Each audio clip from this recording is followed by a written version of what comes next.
Hello, and welcome to 97.9 Unity Radio. This is Husky Talk MMA. Yes, you heard it right. Husky Talk MMA on Unity Radio. Our new MMA show as Unity Radio expands into the world of sports. Now we are into the world of fighting. Husky Talk is a podcast network that is growing by the minute, and 97.9 Unity Radio is the hottest station for sports in the 508. And with me, my lovely co-host and cohort, also a competitor himself, Tyler King. Tyler, hello. How you doing tonight, Steve? I am great just because I get to spend anytime I get to spend time with you, it's just a treasurable moment. It's the highlight of your week, brother. I mean, it is the highlight of my week, by far the highlight of my week. I wanted to ask you first. I know that you will get in and compete on occasion, especially if somebody has the gall to call you out. And I believe somebody did that this past weekend, and you got back in and competed a little bit, and had a great experience. What was that like? What was Saturday's day like for you? It was me waking up, doing nothing all day, driving an hour into Western Massachusetts. No, about an hour in Western Massachusetts, going to my friend Mike Zishelli's school. Zishelli Mixed Martial Arts, Z Team MMA. Big shout out to them. My acquaintance Christos Papadopoulos put on an Enigma Jiu-Jitsu. It was an amazing event. I won my match. I wrestled a fucking bear. Excuse my French, Unity Radio. I won't do that again. Well,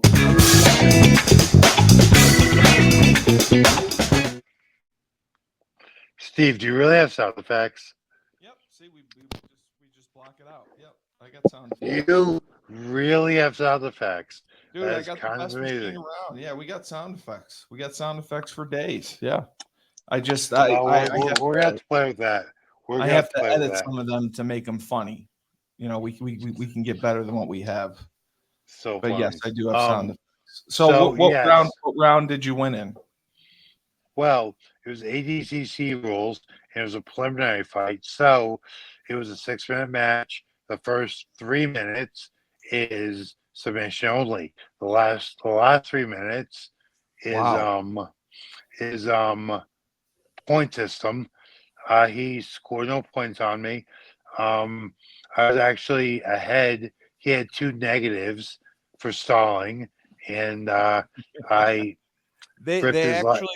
they'll call negatives for stalling. Yeah, absolutely. Wow. No, it's good that they do that, and I wish that's something we did in other promotions because they definitely stall. But yeah, I ripped his leg off with 12 seconds left. You did in regulation, yeah. So it was a nice weekend. My coach also competed. My original coach, John Connors. Shout out to Connors Jiu-Jitsu, Connors Mixed Martial Arts. He competed. He won via submission. And his son Rory, who's an instructor at his academy and a tremendous competitor. He had 3 matches. He won one of them, and he competed in a tournament with some of the best guys in the world. He didn't do as well as he wanted to in the tournament, but he represented very well, and overall great experience. Christos, Enigma Jiu-Jitsu, amazing concept, and it's just great to be a part of the show and go out there and compete again. Yeah, it's got to be incredible, because unlike football, once you stop playing, you don't compete again. That's the end of it. So to be able to still go out there and bring it and experience the aura of fighting is Yeah. amazing. Um, so last week we had a great Husky talk with Jim Tucker, who's the senior vice president of global branding for the PFL. And Hmm. we got to learn a lot about the PFL and everything that they're doing and what's coming up now. I love the system that they have with the season and the playoffs and the championships. And the way he explained it is it's like the NFL where you win the championship, but it's not something that you keep. You got to go back the next year and win it again, which I think Yeah. is a real interesting system. And I think it's a nice draw for them to separate themselves from the UFC and other MMA companies. But the Yeah. yeah, I mean it's different, and I think it's something that people can get into. And you're seeing, I mean, you're actually seeing more fight from Well, the thing I fighters. like about the one thing I really do like about it is it really is like a star making system. Like you look at the heavyweight division, you have Gulsov, Tim Johnson, who I'm a big Yep. fan of, Oleg Popov, and Vassal, who I'm also a fan of. One of those four guys wins that tournament. That's $1 million in their pocket. Really catapults them. I think if Vassal or Tim Johnson wins, it'll be Right. a pretty mediocre rise. But then at that point, most likely the winner of this season will end up fighting Francis Ngannou, and that is That's a the plan, that's and a that would be his that's honor. a legacy fight right there. Yeah. Like you win this tournament, you prove you're the best around on the PFL roster, and you get to fight arguably the best fighter in the world You're fighting the on a UFC pit. heavyweight champion because he never You, lost. yeah, no, that's fair. You're And you're realistically fighting him. and not to mention you're gonna be fighting him on a pay-per-view card. Um, that's and you're gonna be looking at a giant payday. Like I said, this system makes stars. The fights themselves are entertaining. The star Yeah. power is there with some of the signings they've had from other promotions and some of the fighters they brought in. Legendary fighters like Liz Carmouche, who is competing in this season at flyweight? Yeah. So, you know, you bring this system which is paying guys and making stars is bringing in other stars from around the world of MMA. Like, yeah, the system's great. And for me as a fighter, the best thing about it is it's a very merit based system. Like, you win, doesn't matter if the people hate you, you still get that shot. And I think that's pretty amazing. And on top of that, talk about Francis, whomever wins this heavyweight season gets the one of the biggest fights in history Yeah, for on sure. the Because side. we've never seen it happen before, really, Not where really, a no.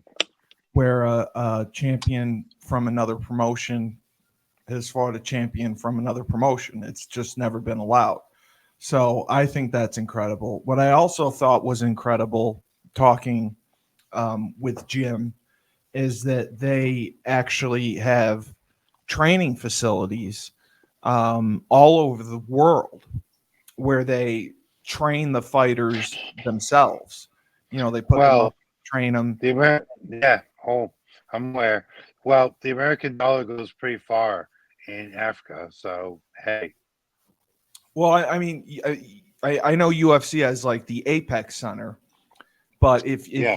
if you sign with the UFC, technically, the UFC doesn't train you. You're on your own to find your own trainers and what Well, I gym mean, you you go can go, work with. yeah, yeah, you can go to PI, but what PFL's doing in these different parts of the world, like the UFC's doing it, like you said, with PIs, but PFL's really going in at grassroots level and finding guys with that next level potential and giving them a real chance to develop. So that's something that's just as far as the sport of MMA is going to be pretty invaluable.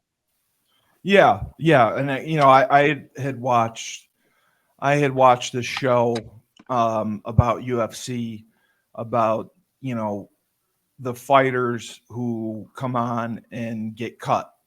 They'll get cut very quickly. They get nothing. There's no protection, and there's really nothing. There's really nothing you can do about it, and it's one guy's decision. I like that PFL has a great team in place, and just like Jim Tucker said, when we asked about certain fighters, Jim Tucker was like, "I'm staying in my lane. That's not what I do." He knows they have a team that evaluates and does the matchmaking. So That's it's really fair. Also, I was being way too much in that segment. So hey, that's what you get for bringing me into a podcast and now I'm 15 minutes in. well. I agree with I agree with you. I think it's incredible that, like you said, the PFL is going out. They're finding young talent. They're doing great with their matchmaking, and it seems, in my opinion, it seems like they have a great team in place, as opposed to when you look at the UFC, it's Dana White, maybe the Faridas, and that's kind of it. Steven, the Fertitas sold the UFC But they're to still involved with IMG. it, though. They're still Not involved. real. Not as much. Not really. They the UFC was sold to IMG. Dana is pretty much the de facto boss. You He's on the have board. Yep. no, he's the boss of the UFC. That's pretty Well, much it. You have why? Mick Maynard. You have Mick Maynard and Sean Shelby, who are the matchmakers. There's several. They have an entire matchmaking team. Wasn't The Silva finals today. What? wasn't like Joe Silva a Joe matchmaker? Silva has been out of the UFC for, I believe, about 4 or 5 years now. But he used to be a matchmaker. Yeah.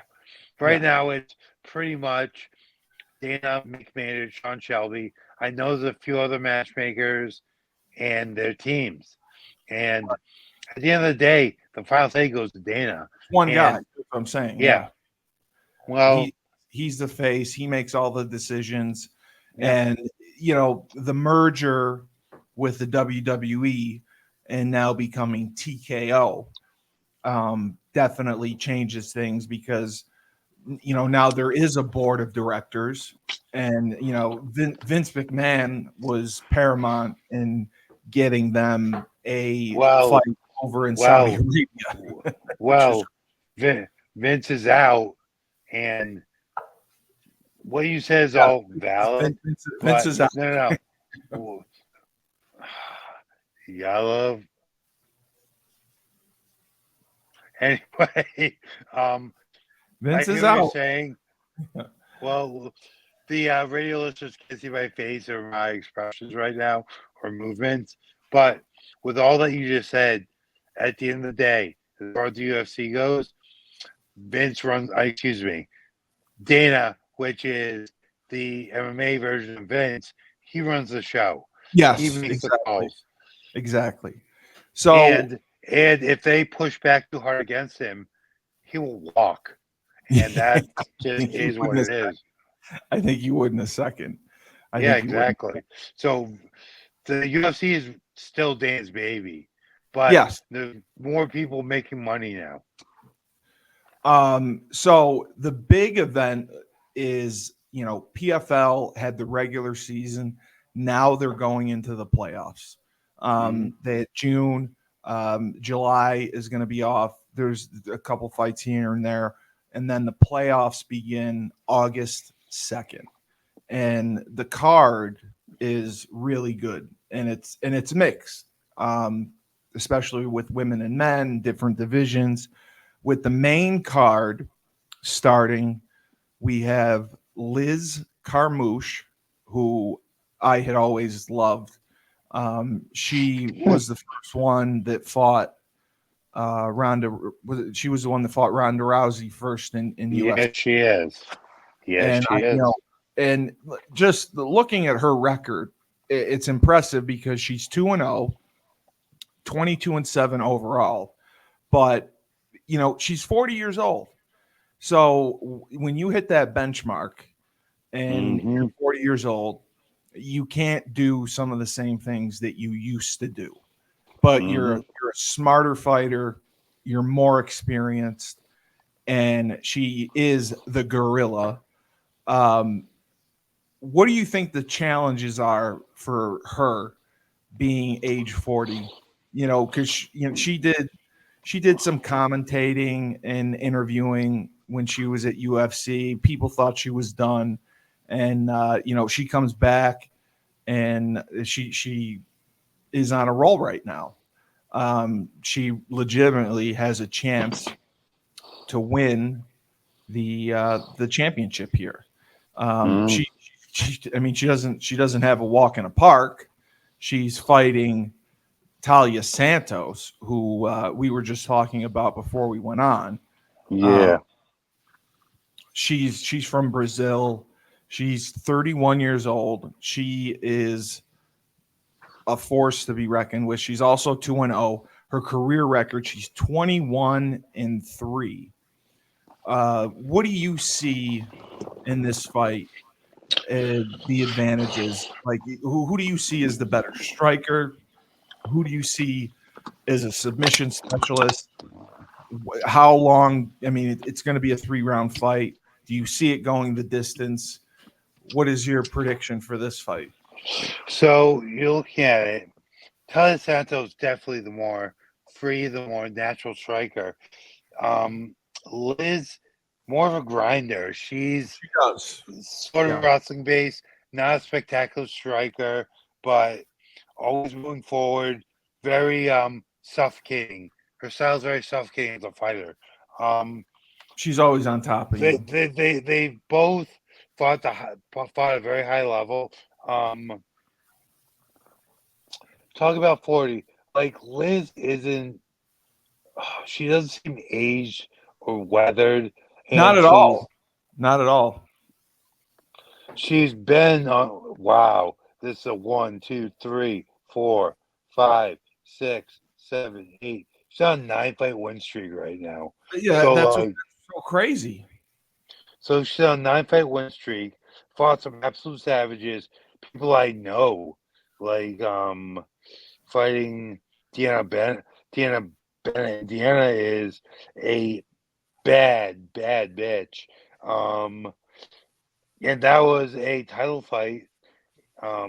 Shit, like, excuse my French, everybody out there in Radio Land, but I don't think Liz has been killing it, but I don't see her having an answer for. Well, first of all, Talia Santos was the best Wikipedia picture I have literally ever seen, but coming in the PFL, signing from another promotion, another large promotion, fought at a high level. She's beaten and Yeah. finished some really high level fighters.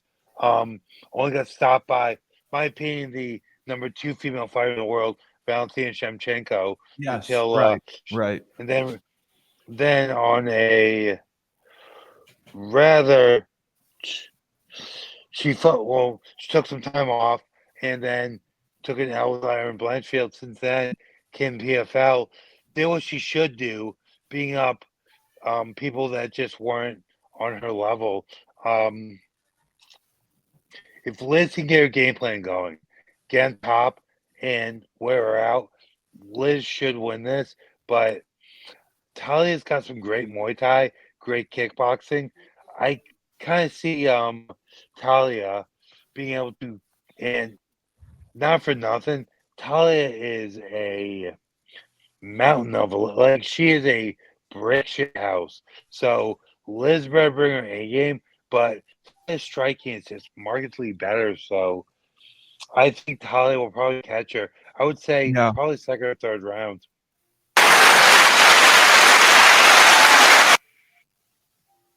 applause from the crowd. I think the Okay. crowd agrees with you. I I think would the say crowd so. agrees with you. Yeah, Carmouche would have to go the distance and really wear her down. I don't think it's a fight where she has a chance to win quickly. It would have to, like you said, she has the stamina to outlast her, the striking ability, and everything else that goes into it.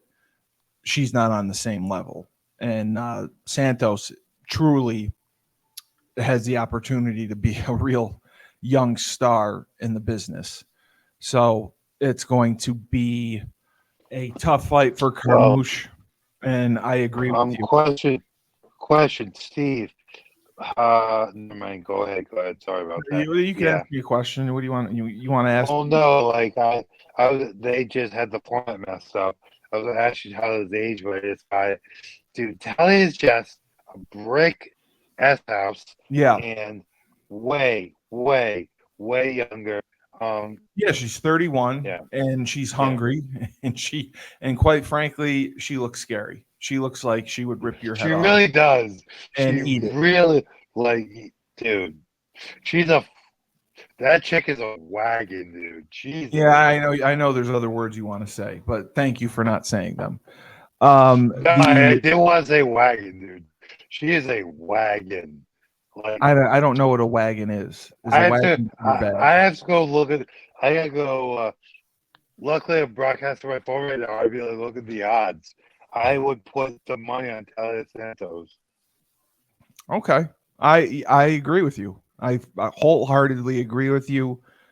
She had two good wins, and Carmouche. It's remarkable what she's done at her age, and the experience level that that she has, and hats off to her. But I think this will be the end. The second fight, moving to the heavyweight division, we have Olog Popov, Popov versus Linton Vassal. And Mm-hmm. Vassal's coming in 1-1 on the year. He is the big swarm. He is 25-9 and 0 with one no contest.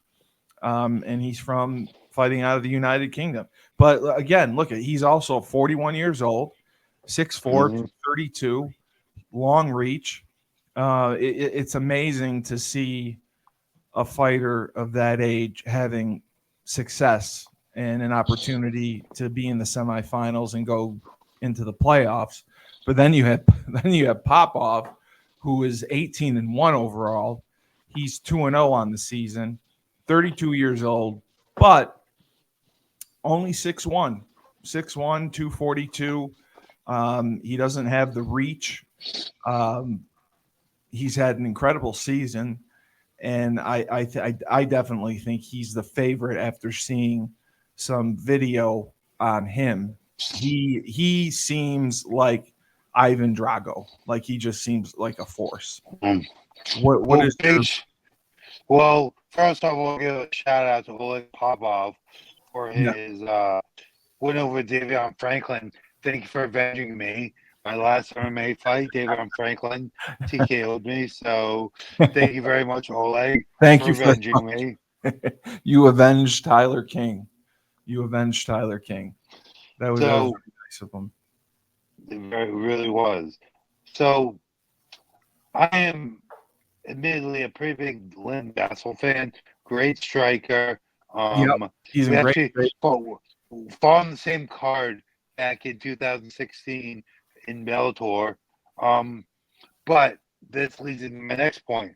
Former light heavyweight. He's older, so he didn't want to cut weight anymore, so he moved up to heavyweight. Um, one of those guys that actually does have the heavyweight frame at 6'4", but he's Yeah, only weighing in at about 232 pounds. yeah, that's So what's I mean, crazy to me. so he's getting by on his frame. He's from the UK. UK fighters notoriously have great boxing. Len Vassell, good boxer. He's getting by on his reach and his boxing. How's Oleg? Oleg is A little younger. 31. He's young. I mean, he's young. I mean, He's a he's young man. shorter, but this 6'1" I'm is sorry, probably close. he's 32, but he's 18-1 overall. He's 2-0. This 6'1" is definitely closer to 6'2". Like, I feel like they're kind of trying to make him out feel a little smaller than he is. Solid dude, 242 pounds. With the shorter reach, shorter height, if he can use head movement in his boxing, get inside, touch Lynn up on the inside, and then take him down, grind him out, or finish him, if Lynn can keep his range and damage Oleg from distance, then might be a long night for him. I see Lynn winning decision, but if Oleg gets inside, uses his dirty boxing and his wrestling, and really takes Oleg down, beats him up, he could finish him in the second round, right out of decision. So I'd have to go with Oleg in this one. Well, I would go with him too, but let me ask you this. Both, I mean, the Vassal is 232. Yeah. Oleg is 242. The heavyweight limit is 265, correct? 266, but yes. Okay.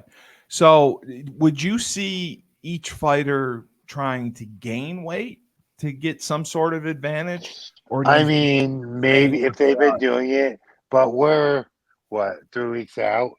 Yes. I mean, most likely they are on that athlete diet, high calories, high protein, high carbohydrates, definite calorie overload in this camp, especially.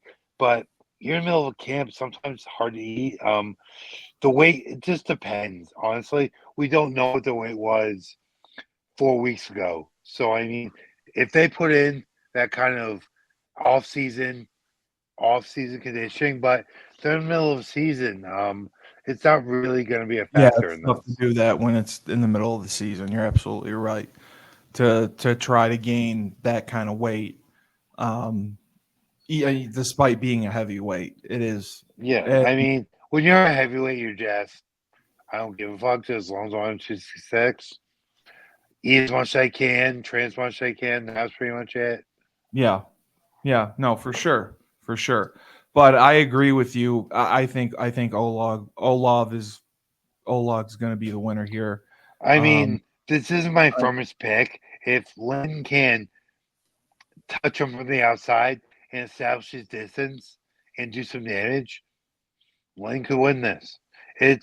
That's not me saying, but Oleg has looked phenomenal this season, going 2-0. So, and he's a homegrown from PFL. PFL's really developed this guy, put him in a position. So yeah, they have. He's talented.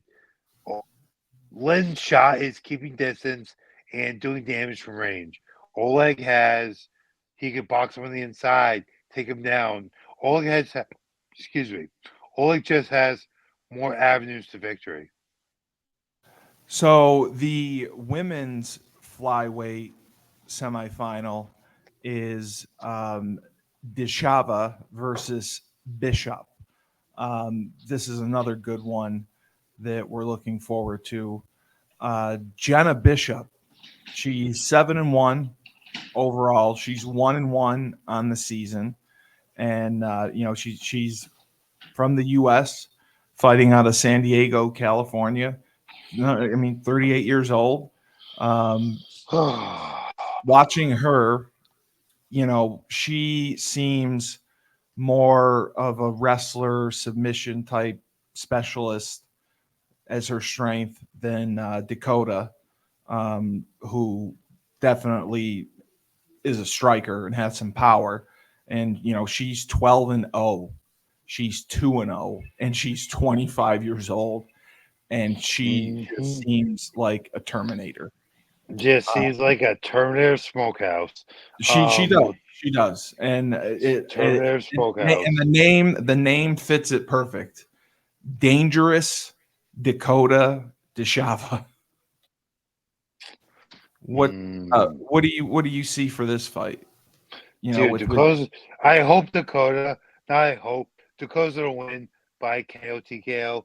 I hope she bounces the shin off of that very handsome lady dome. That's nice. It's very nice. You call her a handsome. It was. Lady. She's a very handsome lady. Very handsome lady. Very handsome lady. Very handsome lady. So, ahead. So you're not gonna ask Dakota out on a date, or Jenna Bishop? They're not going to be going out on dates with you. Dakota? Yeah. Jenna? No. Dakota? Yes. What are you doing later? Dakota, you're hanging out with Dakota, what are you doing later? So so if you and I take a trip to Nashville and happen to run into Dakota, you're gonna be, hey, what's up, girl? You want to hang out? If Dakota would let me buy her a drink, I absolutely would. Let's put it that way. Yeah, I agree with you. And I mean, to be fair, Tyler, you're very generous. I think you'd buy her a drink anyway. Probably, but yeah. Well, I mean, if she weighs 100%, 1,023%, becomes a millionaire. Absolutely. When I becomes a millionaire, like I'll buy any fighter coming off W a drink at the bar. But yeah, just English striker. English strikers are something different. Usually, they're very good. Their style is usually a little funky, but usually very fundamentally sound, good power, and like she's as far the MMA's a little behind USA as far as mixed martial arts go, but she's with her lineage and judging. Like I didn't do a deep dive, but I guarantee she has some kickboxing matches. Yeah, like she has starting all over her. I would not be surprised if she bounced a shin off Jenna's dome. And Jenna is going to be. Listen, I'm the same way because I'm a much better grappler than I am a striker. But Jenna's going to be crotch sniffing real hard, trying to get Dakota to the ground because Jenna's a black belt in jiu-jitsu. Dakota, I don't know what her belt level of grappling acumen is, but she is obviously a very good, very decorated striker. Jenna's not going to want to stand up there with her. So Jenna's going to be looking to take this fight to the ground. Yeah, Dakota, she started, I mean, she was former Muay Thai competitor. Yeah. Surprise. And, huge surprise. That's where she really began her MMA career, starting with Muay Thai. She was part of the British team at the 2016 International Federation Amateur World Championships in Sweden, and she won the gold. She is an overall 3-time world champion in the junior divisions. So she savage, had, like you said, savage. The English background is incredible. But what's funny is, like you said, her father, I mean, her family, she grew up in a family of mixed martial arts. Her father is Bulgarian, and her mother is a multiple-time world kickboxing championship.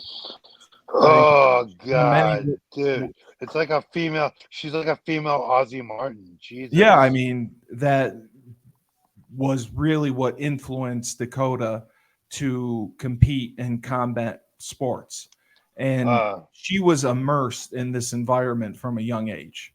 I mean, she began training in various martial arts disciplines, including kickboxing, Muay Thai, and then later she did Brazilian Jiu-Jitsu. But yeah, you were right. She competed in kickboxing and Muay Thai first, and that's when she won those championships in. So everyone who's everyone that's not New England who's my comment flew over their head. So one of my fighters out of Crown, Ozzy Martin, he is the Cage Titans amateur welterweight champion. He has a big fight this weekend. But you're talking about family lineage. Both his parents were professional kickboxers in the United Kingdom. So when you have that kind of lineage, even learning the art from a young age, coming up, you're hitting that early mid 20 stage. Like this lady, this woman is ready to make a statement. Um, and I think she's got the It's perfect completely opponent. different. Yeah, it's completely But different. like the thing That kind about this is it matchmaking because this is a tournament. So this is yeah, really a style. This is really a style versus style matchup.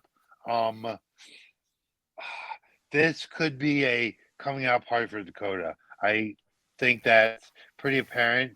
And the best thing about this is it's a tournament. The PFL didn't set this up. Wasn't it a just it happened creation how it happened. Yeah, of the matchmaking team. This is a fight that happened because they both earned their spot. So, and I'm talking a little bit of shit, a little bit shit. Sorry, radio, but classic grappler versus striker matchup. Um, right. if Jen and I can't get Dakota to the ground, it's gonna be a long or possibly, and I actually tend to believe a short night for her because she's probably gonna lose via KO TKO within 2 rounds. Yeah, with Dakota. Dakota should take Yeah, this over, and it should be a big win for her and propel her to the next level. It's a semifinals matchup, so she will be in the finals. And the main event of this card, again, it's August 2nd, Nashville. You can get tickets on the PFL website, www.pflmma.com. You can get your tickets right there on Ticketmaster. So I would encourage you to do so because this is just going to be a incredible show, maybe a bloodbath, but you're going to see the best of the best. The heavyweight semifinal is what a lot of us are looking forward to. It's Denis Goltsov. He is good job. Russian. He's the Russian Bogatar. He's 2-0 on the season. He's 34-8 overall. And then he's fighting a guy that we've seen a lot of, Tim Johnson.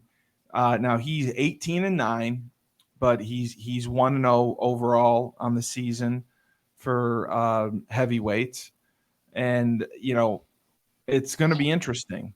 It's going to be interesting to watch because Tim Johnson, he's a guy who will fight anyone anywhere. He's taking fights on short notice, but Goltslav, he's 2-0.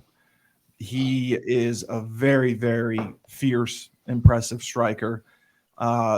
34 years old, 6'5", 243. He's got a 78-inch arm reach, and he is going to take it to you. And if you look at his seasonal records, from 2019 on, 3-1, 2-1, 2-0, 3-1, 2-0.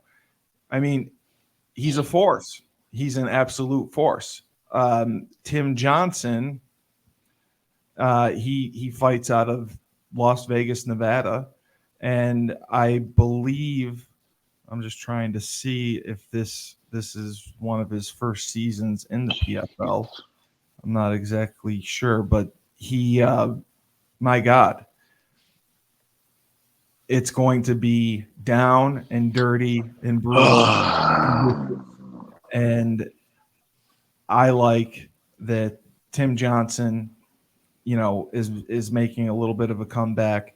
You don't see guys with 9 losses and have an opportunity to win a championship and being Well, 1-0. Steve, And if you look at his body, he looks like a guy who would play in a softball league, but he is vicious.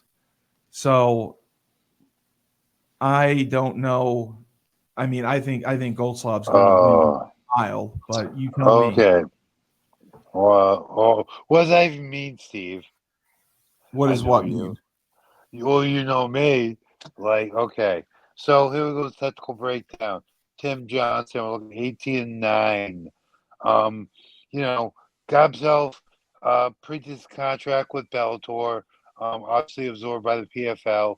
Um, long time UFC veteran. Um, looking at his record, not a whole lot of impressive wins. Um, beat Marcin Tybura, who's a pretty good fighter, but other than that, nothing really jumps out at me. No, Has a win over Matt Mitrione, has a win over Czech Congo, both in the Bellator, on a 3-fight win streak.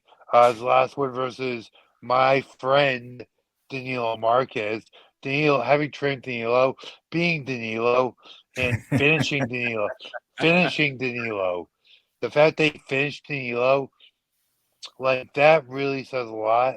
Um, like as well, much I as we're mean, talking, he go also ahead. he faced Fedor in Bellator 269, and he got knocked out in the first round. I mean, Fedor at that time wasn't the same fighter that he was 5 years ago, and he still No, came in and knocked him out. So yeah. for So Tim Johnson to be in this position, it's really remarkable. well, I 39 mean, years old. again, Come on. he, but he earned it though. Again, what was I saying earlier? He earned it. Like He did. He I did. tra- I Absolutely. train with I train with Danilo. Danilo is diff.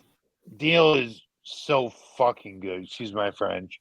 Um, Black belt Brazilian Jiu Jitsu under Damian Maya, just an absolute savage. So the fact that Tim Johnson was able to finish him in the first round, Tim is nobody's fool. But you look at Golston and the kind of win streak he has put together with, he's won 2 in a row. Before that, freaking 5 in a row, including one over my very dear friend Jorgen De Castro.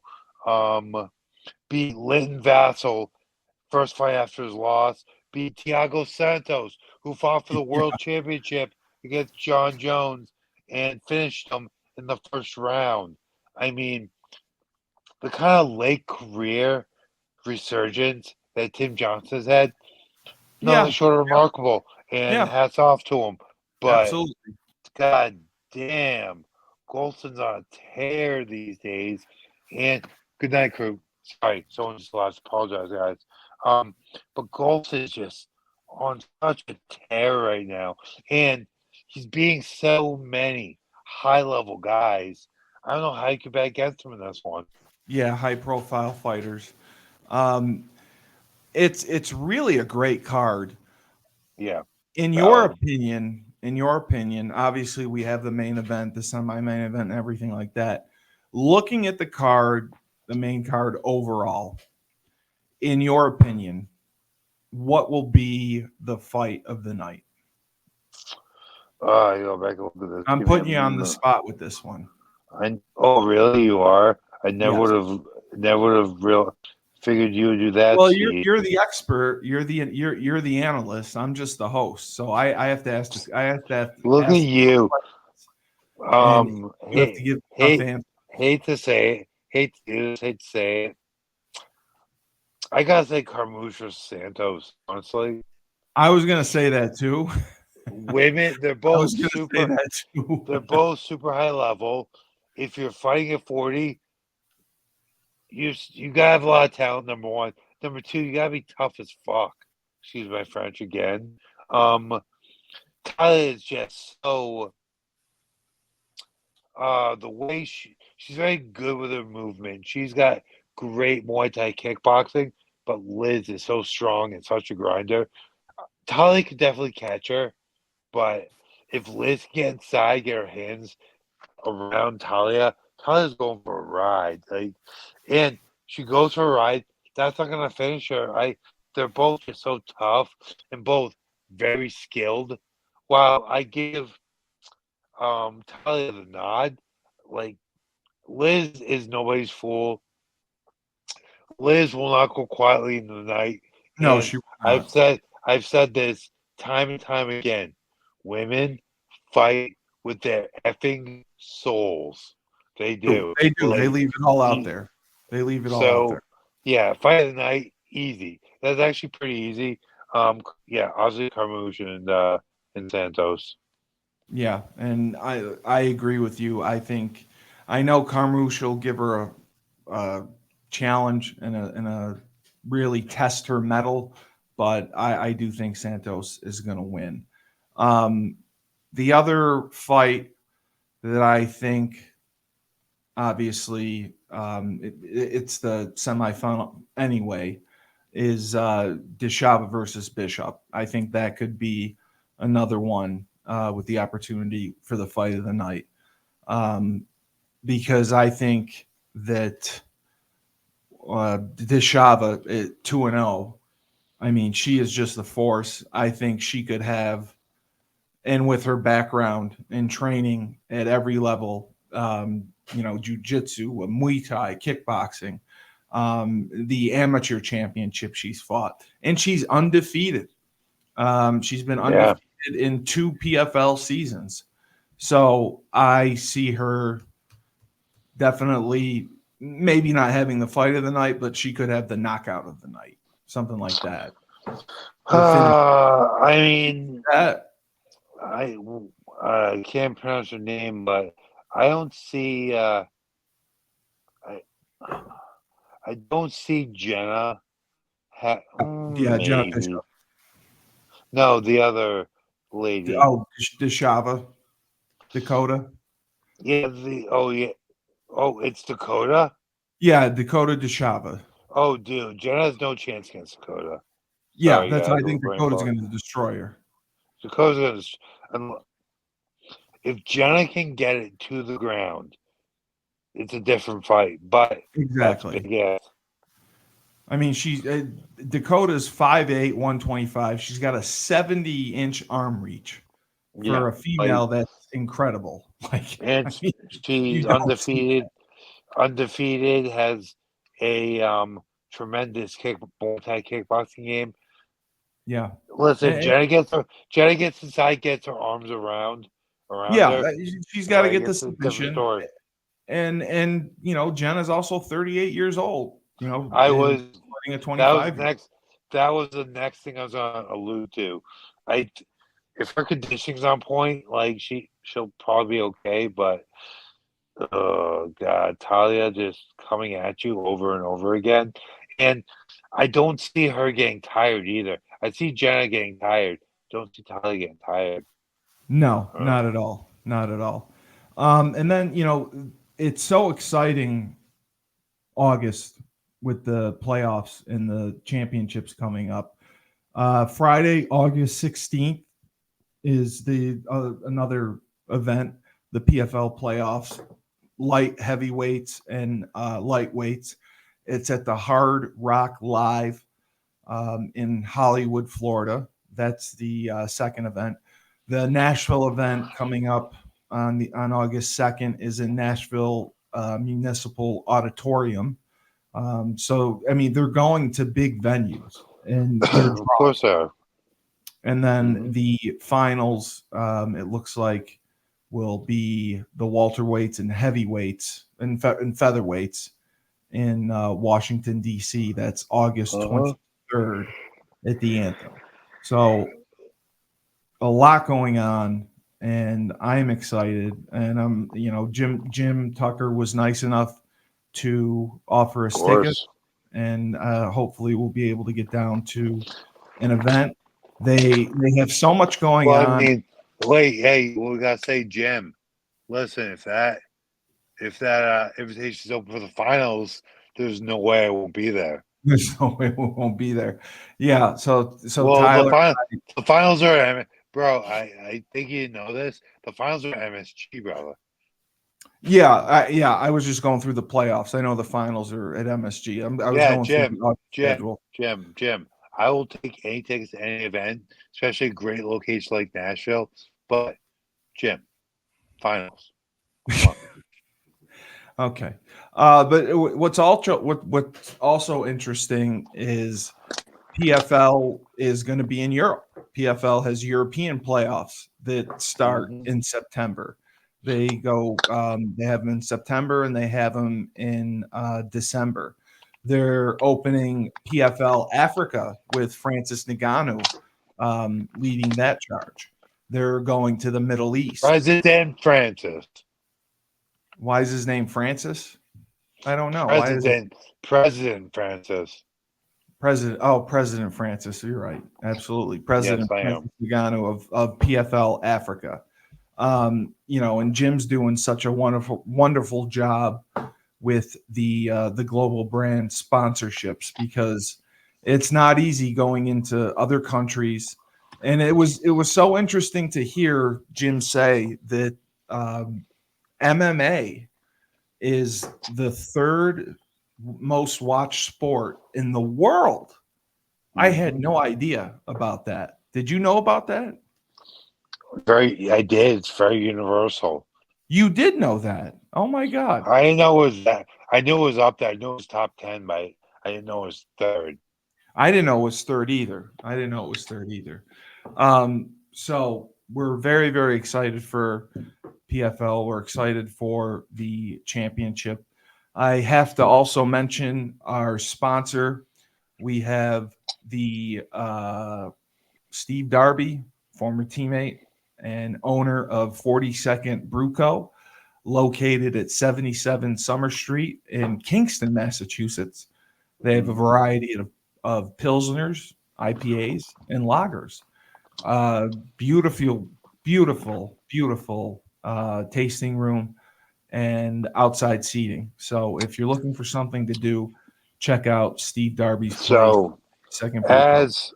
as 42nd Brew Co. is an official sponsor of the Husky Talk MMA, Also, I yeah. can also let everyone know out there Well, that they're 42nd Brew they're a Co. sponsor is of Steve. Shut up.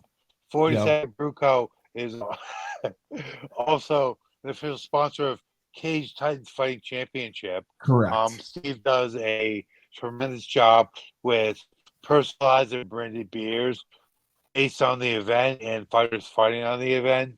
Um, look forward to seeing Steve this weekend, Saturday night, when my client, Ozzy Martin, defends the Cage Titans Amateur Welterweight Championship, knocks out his opponent, then turns professional and gets his own 42nd Brew Co. beer. Yeah, no, absolutely. They've done a wonderful job, and that's been the point of the show. We're bringing attention to MMA and the MMA companies, especially like PFL. This is Yukon Cage Titans. MMA Husky Talk for a reason because Jim Tucker is a Husky, and Jim Tucker is with PFL, and we want to support PFL and their playoffs, their season, and their events. We Of wish them the course. best because they are, like I said, I didn't know anything about them. I mean, I knew of them. It was the first fight I got to watch, and I was just blown away because I didn't know there would be a difference in styles from UFC to like Bellator or PFL or like World Series of Fighting, and there was such a distinct difference. And when you have that kind of action, when you have that kind of sense of urgency and the pacing is so tremendous where you see so much more stalling in the UFC.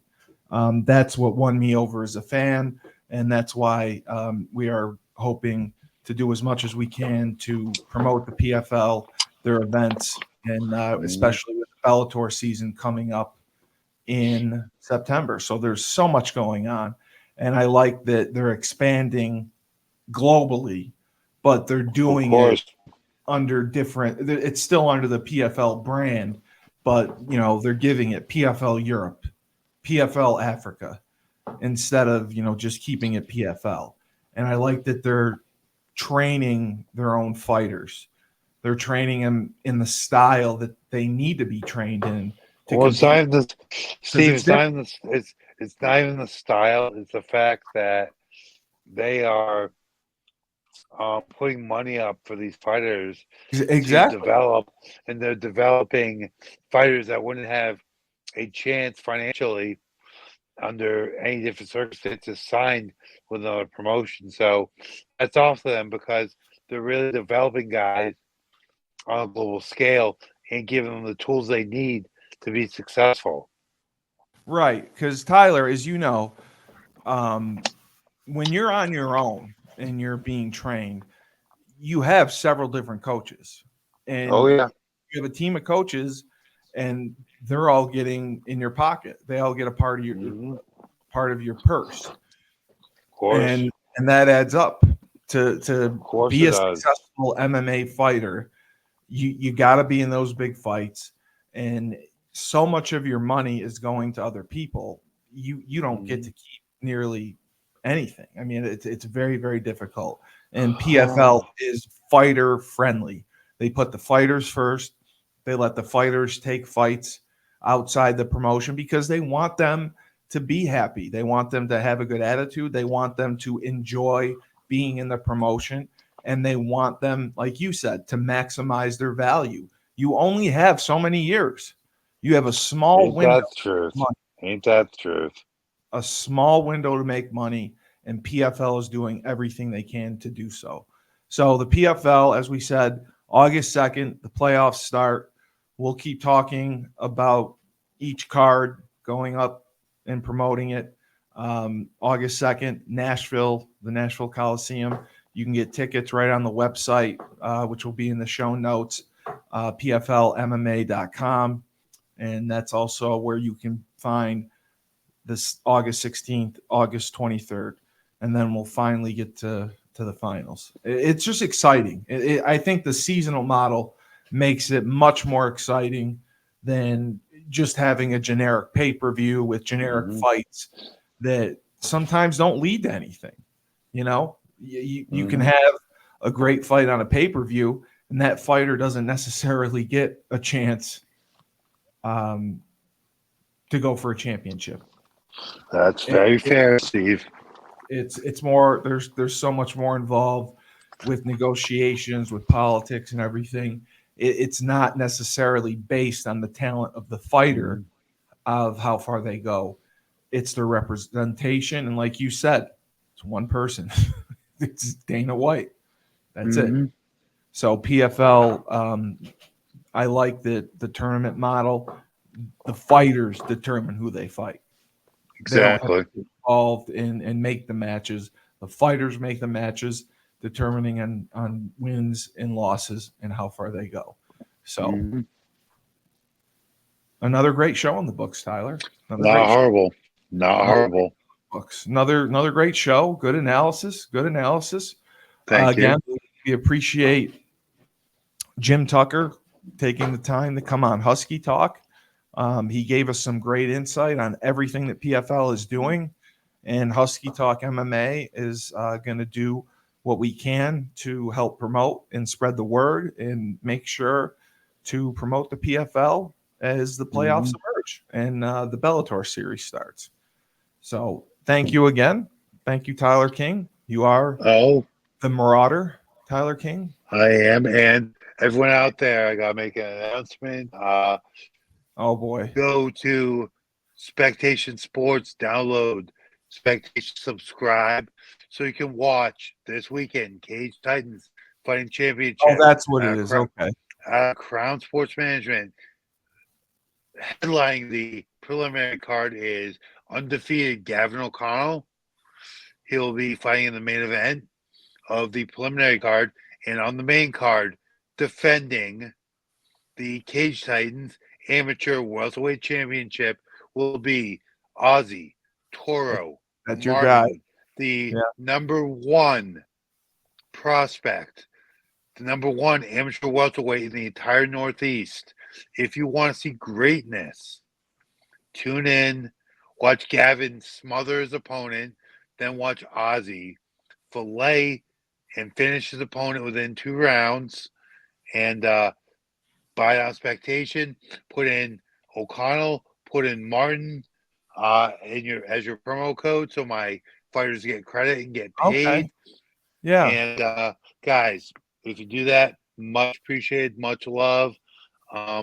Really help out a couple of young kids trying to make it in this world, and that's about it. Everyone watch Cage Titans this weekend. Everyone watch Cage Titans this weekend. For the Marauder, Tyler King, who had a impressive victory over the weekend and will challenge anyone, anytime, anywhere. And Steve Cully, best podcast radio host in the universe. And this has been 97.9 Unity Radio, Husky Talk, MMA. And remember, when life gives you lemons, don't make lemonade. Take 2 oranges and throw them back at life.